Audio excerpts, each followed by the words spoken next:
Pada awalnya, para tokoh nasionalis akan dimanfaatkan Jepang untuk membantu meraih simpati rakyat. Namun, para pemimpin kita justru mampu memanfaatkan sedikit ruang yang diberikan oleh Jepang melalui ketiga organisasi. Itu untuk kepentingan bangsa Indonesia sendiri. Dalam bukunya Haryono menjelaskan bahwa bagi kelompok pemuda, tindakan Soekarno dan Hatta yang ikut mempropaganda kepentingan perang Jepang sudah terlalu jauh dalam membela Jepang dan mengorbankan rakyat. Meskipun demikian, sebenarnya Soekarno maupun Hatta berada dalam posisi yang serba sulit.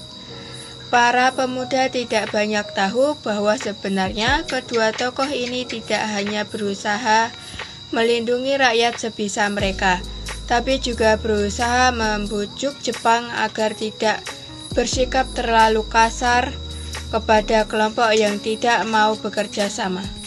Perlawanan rakyat Indonesia saat pendudukan Jepang. Perlawanan rakyat Indonesia terhadap Jepang memiliki berbagai bentuk dan latar belakang. Beberapa contohnya adalah: pertama, perlawanan di Aceh. Perlawanan itu terjadi di Cot Plieng Bayu dekat Lok Sumawe yang dipimpin oleh Tengku Abdul Jalil. Perlawanan ini dilatar belakangi oleh alasan agama, terutama penolakan terhadap Syekh Kairai. Perlawanan ini berakhir dengan gugurnya Abdul Jalil dan para pengikutnya.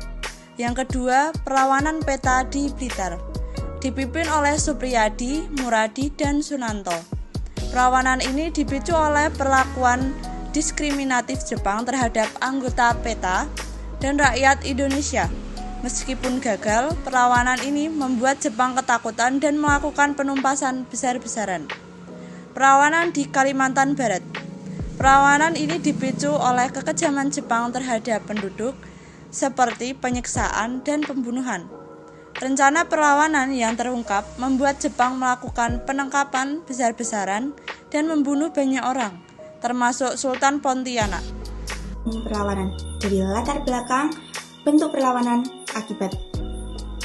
Latar belakang biasanya dipicu oleh penindasan diskriminasi dan pelanggaran HAM oleh Jepang. Bentuk perlawanannya beragam, mulai dari perlawanan bersenjata hingga gerakan bawah tanah. Akibatnya seringkali gagal dan mengakibatkan banyak korban jiwa. Namun perlawanan ini menunjukkan semangat juang rakyat Indonesia dalam melawan penjajahan. Maka dari itu kesimpulan yang dapat saya ambil, perlawanan rakyat Indonesia terhadap Jepang menunjukkan keberanian dan semangat nasionalisme yang tinggi. Meskipun banyak mengalami kegagalan, perlawanan ini menjadi bagian penting dari sejarah perjuangan kemerdekaan Indonesia. Sidang kedua BPKI digelar 10-17 Juli 1945.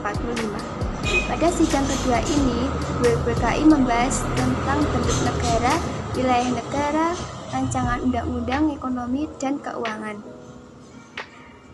Pada sidang kedua BPKI dibentuk panitia perancang undang-undang, panitia pembela tanah air, dan panitia ekonomi dan keuangan. Pada hasil 14 Juli 1945, BPKI menerima hasil laporan penerima panitia perancang yang disampaikan oleh IR Soekarno sebagai ketua. Sidang BPKI ini digelar dua kali. Sidang pertama pada 29 Mei sampai Juli 1945.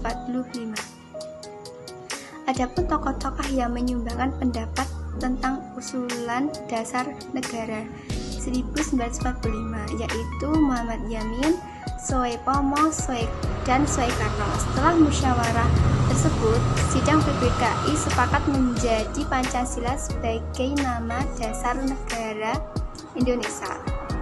Pada 1 Juli 1945, inilah ditetapkan sebagai lahirnya Pancasila.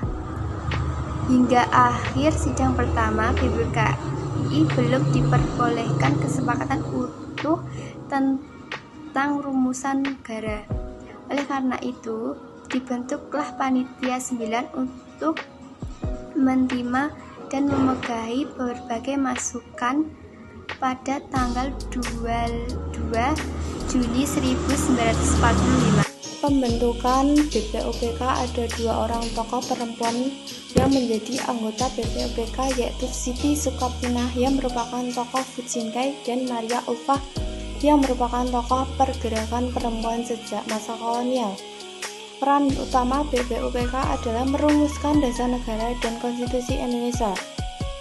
Sidang pertama BPUPK pada 29 Mei sampai 1 Juni 1945 membahas mengenai dasar negara.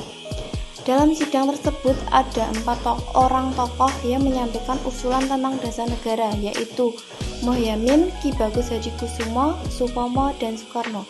Setiap tanggal 1 Juni kita memperingati hari lahirnya Pancasila. BPUPK juga menyusun rancangan konstitusi atau Undang-Undang Dasar UUD bagi Indonesia. Maria Ulfia merupakan salah satu tokoh perempuan yang bergabung dalam BPUPK. Ia adalah perempuan Indonesia Hukum dari Universitas Leiden. Tokoh perempuan lain yang menjadi anggota BPUPK adalah Siti Sukaptinah.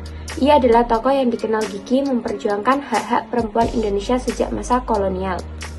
Panitia pertama yang membahas UUD yaitu Siti Sukaptinah.